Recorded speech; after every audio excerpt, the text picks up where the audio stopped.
no momento certo. Todos não param de perguntar por quê. Por que não sinto, ou por que aconteceu isso, ou aquilo, ou por que deu errado? Esquecem-se dos conflitos de antes, das discussões de outrora e das desavenças ou mágoas, ou mesmo do desejo ou da energia manipulada para o outro. Tudo tem o momento certo, tanto a cura como a libertação, mas tudo está coligado e ajustado através da vontade e do livre-arbítrio de cada um. Querer somente é poder quando queremos, e todos têm chances iguais. Corram enquanto é tempo de aprender e trabalhar. A vinha chama. A hora certa não está condicionada ao aprendizado atual, e sim à sensibilidade e à decisão de evoluir. Muitos gastam anos em verdadeiros suplícios nas vicissitudes de toda a ordem. Quando se aproxima a velhice, ou quando a enfermidade bate à porta do ser, todos procuram lembrar do espírito imortal. É aí que a voz da consciência começa a falar baixinho, chamando o ser à razão, para o último momento em que se pode fazer algo para si e pelos outros. E quando se está pronto, o trabalho aparece. Roger, psicografia recebida por José Fernando Araújo em 13 de novembro de 2002, na reunião mediúnica da CIU em Blumenau. Boa noite a todos. Estão me ouvindo bem? Está meio perto, né? Abaixa lá um pouquinho. Boa noite também a quem nos assiste pela internet, né? Eu achei o título hoje bem sugestivo, né? Arrependimento. Eu, por exemplo, já estou bem arrependida de ter aceitado essa palestra. Vocês não sabem o pavor que eu tenho de estar aqui em cima. Mas vamos lá. A psicografia no momento certo. Aí a gente fica pensando, né? Qual será o nosso momento certo, né? Quando é que a gente vai se decidir a evoluir? Quando é que a gente vai se decidir a nos melhorarmos, né? A enfrentarmos essa batalha que nós temos, né? Na questão 992 do Livro dos Espíritos, o Allan Kardec faz a seguinte pergunta: que consequência produz o arrependimento no estado corporal? Ou seja, nós nos arrependermos, né? O que isso já traria para nós enquanto ainda encarnados? E ele recebe como resposta: fazer com que já na vida atual o espírito progrida, se tiver tempo para reparar suas faltas. E aí? Quando é que será então o nosso momento? Quando é que nós vamos começar a reparar nossas faltas? Porque pode ser que nós não tenhamos mais tempo nesta encarnação. E ele continua dizendo: quando a consciência o censura, o critica e lhe mostra uma imperfeição, o homem pode sempre melhorar-se. Ou seja, sempre é tempo da gente começar. Sempre é a hora da gente começar. O quanto antes, melhor. Mas o que seria arrependimento? Se perguntar para cada um de vocês, eu acho que a maioria vai dizer: eu sei o que é arrependimento. Acho que todo mundo já passou por essa situação pelo menos uma vez. Agora, explicar não é muito simples, não é muito fácil. Porque arrependimento, eu trouxe uma definição bem básica, assim, ó. Arrependimento, ele é uma mistura de mágoa, de culpa, por faltas ou por erro que nós cometemos. O arrependimento, ele pode ser também um estado emocional de cada um de nós. Quando nós estamos alegres, nós não estamos num estado de alegria. Quando nós estamos tristes, nós não estamos num estado de tristeza. Então, quando a gente se arrepende, a gente pode estar num estado emocionalmente de arrependido. Mas como que o ser humano, como que nós chegamos nesse ponto? Nós viemos a muitas encarnações errando. Nós erramos, nós nos vingamos, depois os outros erram conosco, os outros se vingam de nós, e daí nós erramos de novo, nós nos vingamos de novo e nós vivemos essas encarnações já, muitas, num círculo de erros, de vinganças que nós fizemos e de erros e vinganças que nós recebemos. Como se diz, a gente costuma dizer que se a gente não aprende pelo amor, vai ser pela dor. O nosso espírito, o nosso ser, ao longo das encarnações, depois de muito sofrer, vai chegar a hora que a gente vai cansar. Vai chegar um momento que nós cansamos daquilo. Porque no momento em que eu estou me vingando, é tudo muito bom, tudo muito maravilhoso, né? Eu tenho a razão e eu estou por cima. Mas a vida eterna, ela dá muitas voltas. É esse círculo que a gente vive. E vai chegar um determinado momento em que os outros estão se vingando de mim. E naquele momento, eu estou sofrendo. Com o passar das encarnações, com o passar da vida, com o passar do tempo, o nosso espírito cansa de sofrer. A gente brinca, a gente não diz que a gente tem que acordar para Jesus. Então chega um momento que a gente acorda para Jesus. Porque nós estamos cansados de sofrer. A gente começa a perceber que tem alguma coisa errada. E a gente quer mudar isso, a gente não quer mais sofrer. E aí nós entramos numa situação que eu vou chamar de desejo de melhora.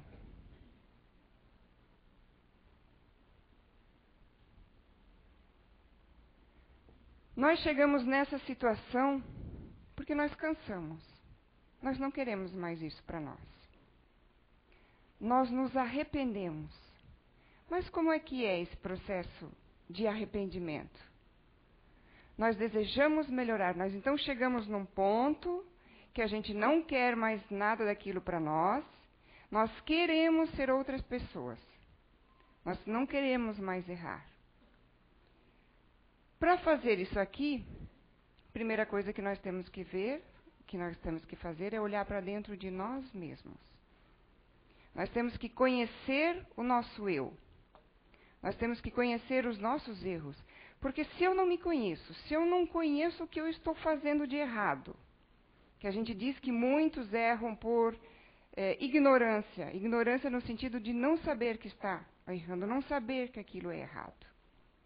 Então eu tenho que olhar para dentro de mim e ver os meus erros. E ver os meus defeitos. Mas aí eu vou esbarrar numa situação chamada de orgulho.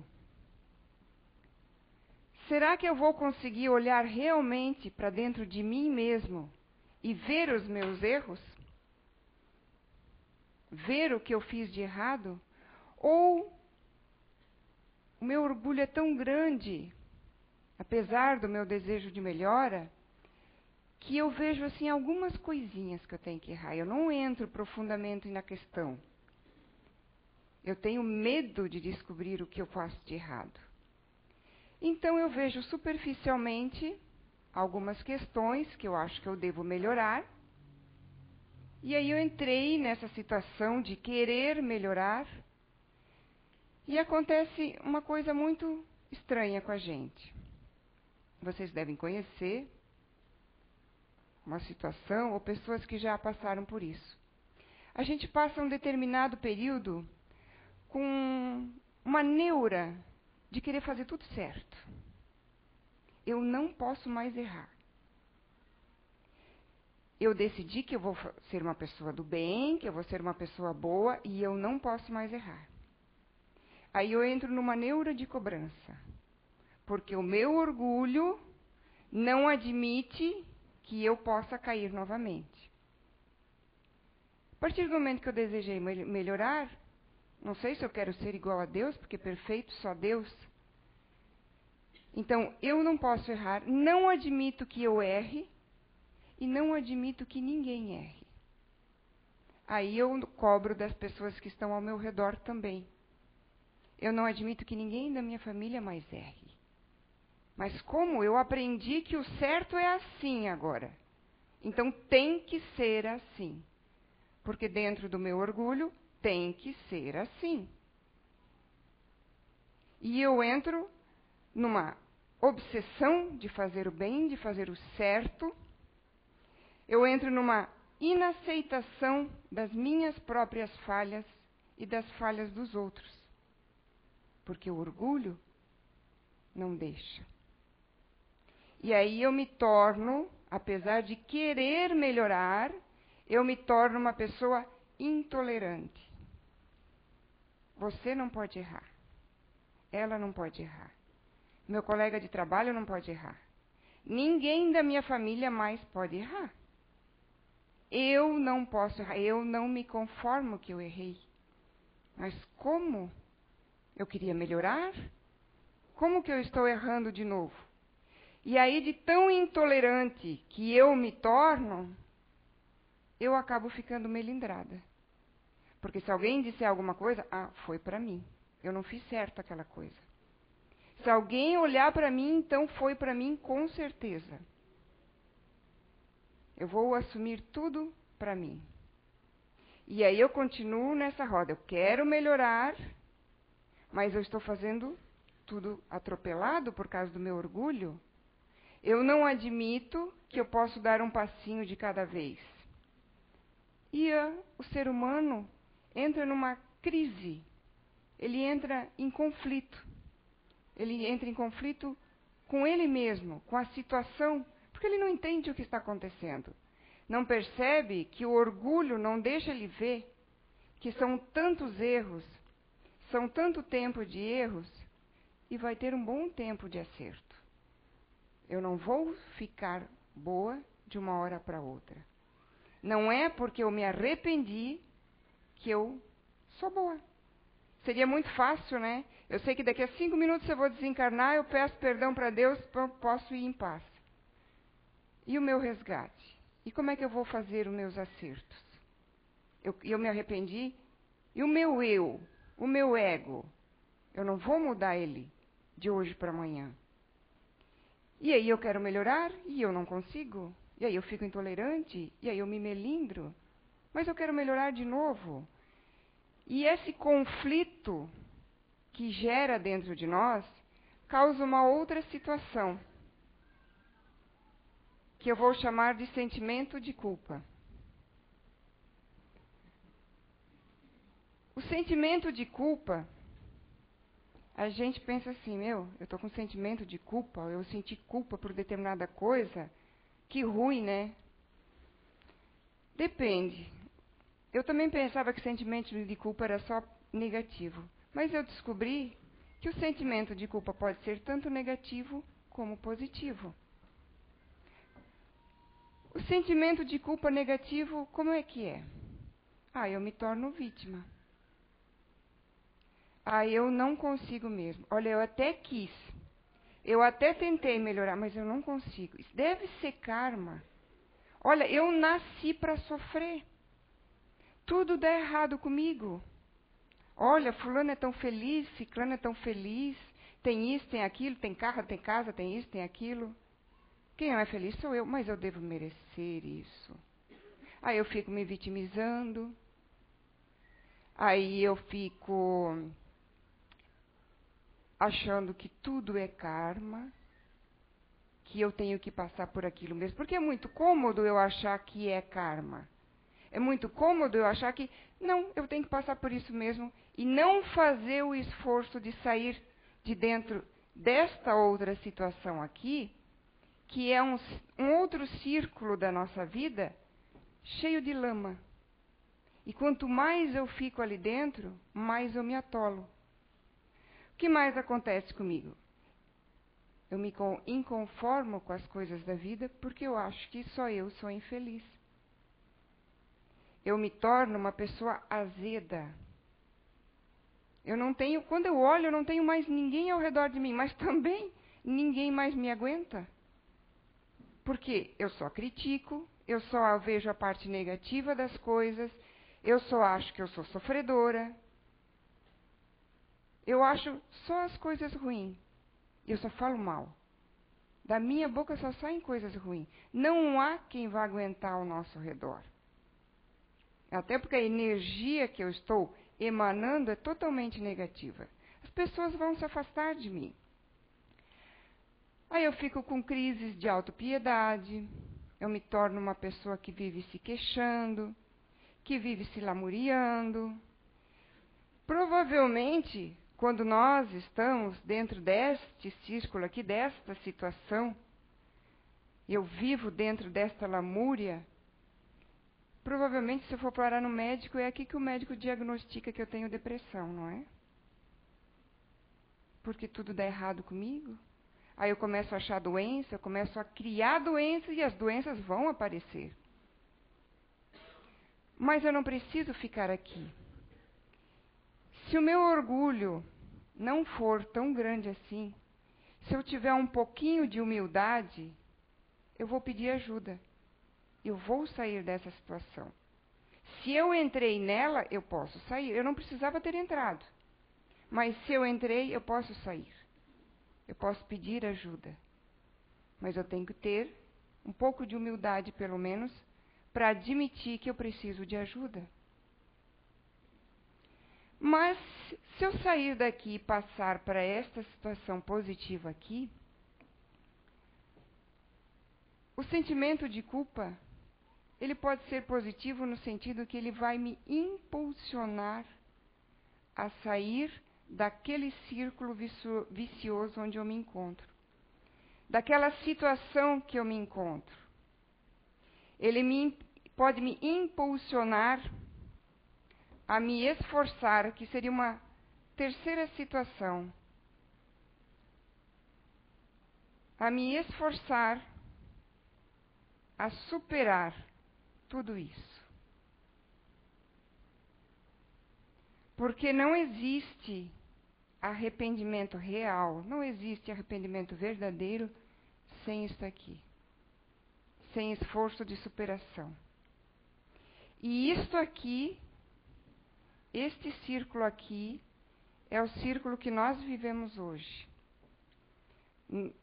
Baseado no grau de evolução moral que nós estamos hoje, é dentro disto aqui que nós vivemos. Nós erramos, e vamos errar várias vezes, e o erro vai me levar de novo a ver a minha consciência, eu vou sofrer de novo, eu vou cansar de novo de sofrer, e vai chegar um ponto que eu vou querer melhorar novamente, e aí eu posso passar direto para essa situação aqui, eu posso me impulsionar e me esforçar para melhorar. Porque tudo que eu fiz deve ser resgatado. Todo mal ou toda falha que eu cometi vai ter que ser resgatada. Todo bem que eu deixei de fazer vai ter que ser resgatado. E quando que eu vou começar? Quando que vai ser o meu momento certo? E aí a gente vive a nossa vida neste círculo.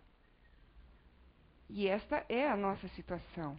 Agora que possamos transformar essa última situação aqui, ó, numa base forte e firme. Porque o nosso círculo aí não vai girar tanto. Nós não vamos mais cometer tantos erros. Vamos. Mas cada vez mais espaçados, cada vez menores. E vamos deixar desta roda viva com tantas coisas negativas. Podemos passar na parte positiva. Para ilustrar bem essa situação, tem uma história que foi tirada do livro intitulado Depressão, Causas, Consequências e Tratamento. O autor é Isaías Claro. Dentro desse livro existe um capítulo chamado Sentimento de Culpa. E neste livro ele traz a seguinte história. Ele conta que estava fazendo uma palestra, né? E quando acabou, uma pessoa da plateia, uma senhora, veio falar com ele e ela disse o seguinte, que fazia 50 anos que ela não tinha mais paz. Que fazia 50 anos que ela vivia com sentimento de culpa. Como é que era a história dela? Ela disse que lá na década de 40, ela muito jovem, com seus 20 anos, estava noiva, de casamento marcado, e por alguma situação ela acabou se entregando para o namorado. Ou ele pediu, ou eles quiseram, interessa. E ela engravidou. Ao descobrir que estava grávida, ela foi contar ao noivo. E o que foi que ele fez? Ele tirou a aliança, devolveu para ela, terminou o noivado e disse que ele não poderia casar com ela porque ele não sabia se o filho era dele. Naquela situação, sozinha e com toda a repressão que tinha na época, hoje em dia ainda já se olha assim, imagina na década de 40, como não era, ela disse que acabou fazendo o aborto. Ela disse que ela tirou o menino. Não sei se ela já sabia que era o menino. E que a vida dela havia acabado ali. Ela nunca mais tinha tido paz. Ela carregava esse sentimento de culpa até aquela data. Ela nunca mais tinha tido um companheiro e nunca mais tinha feito nada pela vida dela. Essa pessoa parou nesse círculo aqui, ó. Ela não conseguiu transformar isso em alguma coisa positiva. Mas, Kátia, como é que vai transformar uma situação dessa em positiva? Se ela não quis um companheiro, uma opção dela. Mas vamos analisar. Ela não podia ter feito um trabalho voluntário? Ela não poderia ter trabalhado num orfanato? Tem tantas crianças precisando de carinho, de atenção, de uma palavra. Ela poderia ter adotado uma criança, adotado várias crianças, mas não queria ter filhos mais, que fosse fazer trabalho com crianças. Quem sabe não teria resgatado, já não teria resolvido, mesmo ela ficando com um sentimento ali dentro dela, que eu acho que para uma mãe esse sentimento de culpa deve demorar muito para sair mesmo. Mas mesmo ficando um pouquinho lá, olha a carga mais leve que ela teria, porque eu acredito sinceramente que ela se entregando ao amor das crianças, olha quanto que ela ia receber de volta também. Quanta compensação que haveria ali. Quanto mais ela poderia fazer. Porque todo mal, ele é anulado com o bem que se faz. Sem contar que isso tudo que ela vivenciou nesses anos todos, essa dor, essa mágoa desse sentimento de culpa, ela vai carregar numa próxima encarnação. Porque essa parte emocional, você não tira assim de uma hora para outra. Você tem que trabalhar isso. Você tem que trabalhar isso dentro de você. Se você não fizer isso agora, pode aumentar e vai para uma outra vida. Ela poderia ter resgatado, ela perdeu uma encarnação dentro do sentimento de culpa. Se vitimizando. Não fez nada de útil para reparar isso. Todo momento é o momento de nós começarmos a nossa reparação. Essa situação aqui, eu achei ela bem clara também no livro, eu até queria ter lido, não deu tempo, no livro de Vanderlei de Oliveira, psicografado pelo espírito de Hermance do Fax. O nome do título é Mereça Ser Feliz. Do ladinho, Superando as Ilusões do Orgulho. Aí eu trouxe a frase que diz o seguinte: nós temos o desejo de melhora, mas o orgulho afeta nossa imaginação, levando-nos a crer que já estamos redimidos com poucos esforços. Só desejamos e achamos que já estamos lá, que está tudo perfeito, tudo certinho.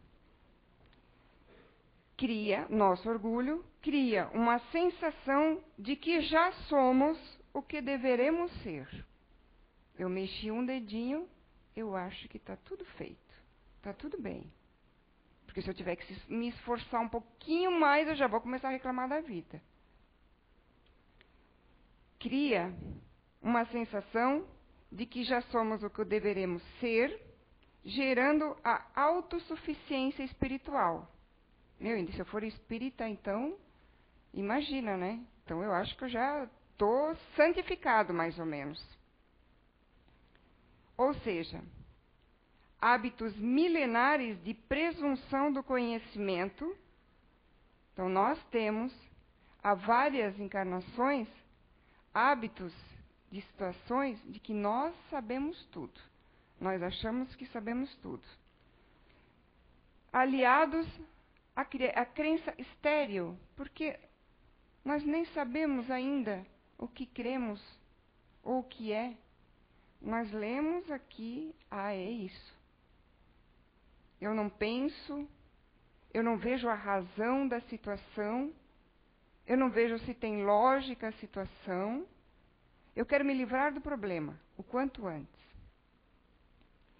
Causando-nos agradável sensação de superioridade. Uma falsa superioridade. Porque a gente se deixa dominar por isso aqui, a gente acha que porque se arrependeu e desejou melhorar, nós já somos bons. Nós já resgatamos tudo. Nós temos que lembrar que a nossa caminhada é longa. Se ela vai ser mais difícil ou mais fácil, vai depender de cada um de nós. O momento certo é o momento que eu quero.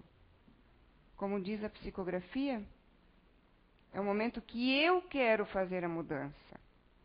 Não depende dos outros. Depende só de mim. Esse final de semana estava assistindo um filme, o nome era Shaolin, com meu filho. Eu peguei o filme porque era com o Jack Chan, e meu filho adora filme com ele, é filme de ação, e esse não tinha nada de ação, né? O filme falava dos monges, né, que vivem lá naqueles templos dele, lá no meio dos matos, né? E da briga entre os generais chineses por poder. Por terra, por dinheiro, por ouro. E enquanto eles guerreavam, os monges iam lá, recolhiam as famílias vítimas daquilo tudo e tentavam ajudar. E um desses general quis passar a perna num outro general, mas quem passou a perna em todos foi o braço direito dele. E aí ele teve que fugir. Houve guerra, tal. Ele teve que fugir para salvar a filha, a família. E a filha dele, nessa fuga, foi ferida. E aonde ele foi? Ele foi lá pedir ajuda lá naqueles monges que ele tanto tinha brigado, criticado e tinha até assassinado alguns monges ali na história. Só que eles não conseguiram salvar a filha dele. E aí ele ficou revoltado. E ele saiu a andar lá no meio do mato e caiu num buraco. Aí aparece o cozinheiro dos monges, que é o Jack Chan. E eu achei até interessante que eu comentei com meu filho, nossa, eles não vão tirar ele dali? Porque assim, mostrava o buraco, né, ele deitado e o buraco de baixo para cima. E era o dia e era a noite, era o dia e era a noite. E o homem estava lá dentro ainda. E passava o dia e passava a noite e o homem estava lá dentro ainda. E achei muito interessante, porque aí o cozinheiro ia lá, um dia ele jogou um panfleto, que era o panfleto lá com a carinha dele e a recompensa para quem achasse ele. Outro dia jogava um pouquinho d'água. Outro dia jogava um pão. Quando ele tinha se arrependido, quando ele estava mais calmo e quando ele tinha chorado muito, eles tiraram ele lá de dentro. Aí eu pensei assim, trazendo isso para a nossa vida, né? Se a gente às vezes pudesse cair dentro de um buraco, para ter tempo de parar e pensar, para não fazer tanta bobagem. Porque quantas atitudes a gente toma na hora da raiva, na hora da revolta, achando que nós somos a vítima. E o homem lá, o ex-general, o general, ainda general, saiu, foi tirado do buraco e ele ficou lá um tempo introspecto, pensando na vida, certo, se arrependendo, desejando melhorar. vendo os erros que cometeu, e ele tomou uma decisão e raspou a cabeça e virou monge. Só que como ele estava sendo procurado, e o ex-braço direito dele, que tinha se voltado contra ele, descobriu ele lá e foi guerrear lá no templo dos monges. Então, a maioria dos monges saíram, foram tirar aquelas famílias que estavam ali, e ele resolveu ficar. E a mulher dele perguntou por que ele ia ficar. Provavelmente ele ia ser morto, né? Porque os monges só lutavam lá meio kung fu e os outros vieram com arma e faca. Ele disse, tudo que... O nome é tudo em chinês, né? Tudo que o fulano lá aprendeu, fui eu que ensinei. Eu que ensinei ele a matar, eu que ensinei ele a roubar, eu que ensinei isso, que isso era o certo. Isso era o verdadeiro. Que era isso que nós tínhamos que fazer. Eu vou ficar aqui porque eu vou ser a única pessoa que ele vai ouvir. Então eu vou ficar aqui para tentar mostrar para ele o que eu estou vendo. Os meus erros. Eu errei, reconheço, quero mudar, mas eu não quero que ele também continue por esse caminho. Eu quero tentar dissuadi-lo. E a mulher dele disse o seguinte para ele, você está muito diferente mesmo. Você se transformou num outro homem. E eu gosto desse homem que você é agora, que você se transformou. E ele respondeu para ela o seguinte, a vida se baseia em conexões. Se tiver boas conexões, viverá feliz. Que mensagem, né? Eu fiquei pensando. A nossa vida é feita de conexões, de decisões. Eu me conecto com o bem ou com o mal? A decisão é minha se eu quero vir para aqui assistir uma palestra espírita ou se eu quero ir para o bar beber. A decisão é minha se eu quero discutir ou ficar calado, me humilhar um pouco. As minhas conexões, quem vai fazê-las sou eu mesmo. E se eu faço conexões ruins, eu não posso querer ter coisas boas em troca.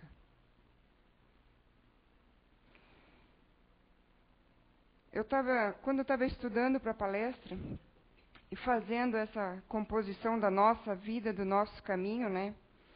Eu fiquei pensando, quanta gente será, né, que não deve se encaixar nisso aqui, né? Quantas pessoas que devem conhecer pelo menos alguém que é exatamente essa a roda que nós vivemos. Porque é exatamente esse é o nosso momento de evolução moral. Ainda falta muito pela frente. E aí, eu não sei se vocês conhecem alguém, mas eu conheci. Eu me vi exatamente aqui dentro.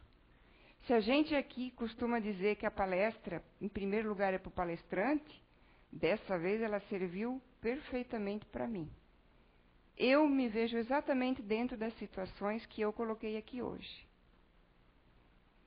Espero que eu consiga me esforçar o suficiente para conseguir me manter um pouco mais aqui nessa base e não rodar tanto. Allan Kardec, ao questionar os espíritos sobre a necessidade do arrependimento, recebeu como resposta de que o arrependimento já é uma característica da evolução do espírito. Quando o homem já tem consciência de que cometeu alguns equívocos, é porque já está crescendo moralmente. E eu acho que nós estamos neste caminho. Todos que estão aqui estão querendo, eu acredito, sinceramente, a sua melhora, a melhora dos que estão ao seu redor, dos seus familiares. Mas nós não podemos nos esquecer que nós estamos começando a nossa evolução moral.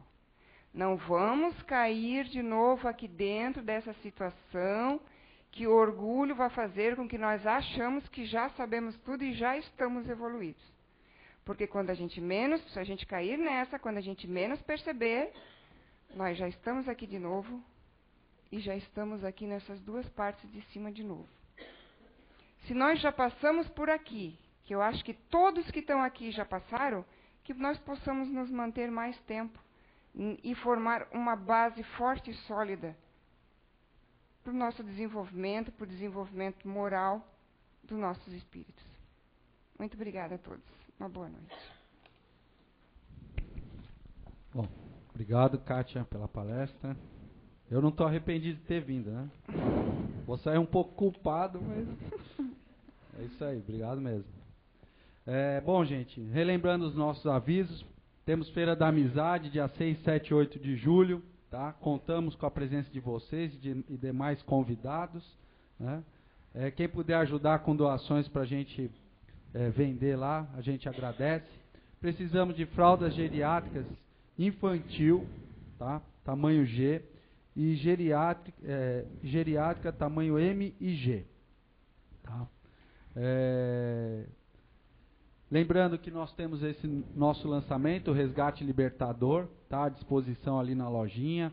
Também quem quiser e se interessou aí pela palestra da Kátia, esse livro Mereça Ser Feliz, do Vanderlei de Oliveira, que psicografou pelo espírito da irmã Dufaux, pode pedir lá na lojinha, nós temos o catálogo, vai lá, tem vários livros desse espírito aí e desse médium, muito interessantes, tá? Tem Reforma Íntima Sem Martírio, tem Laços de Afeto, Lírios de Esperança, tem obras muito interessantes aí que trabalham muito essa questão do orgulho aí, que vocês podem, além dessas obras, outras que vocês assim desejarem para si ou dar de presente para alguém, pode pedir ali na nossa lojinha. Aí, em média, em 15 dias a gente está entregando o livro nas suas mãos. Tá certo? Obrigado aí pela presença. Então vamos elevar o pensamento, ouvir a prece final dessa primeira parte e vamos nos manter em silêncio e em vibração aí para o passe. Pai amado, Mestre Jesus, que possamos levar esta encarnação com merecimento, fazendo a nossa parte, não perdendo tempo, nos lamuriando, nos vitimizando, que possamos começar hoje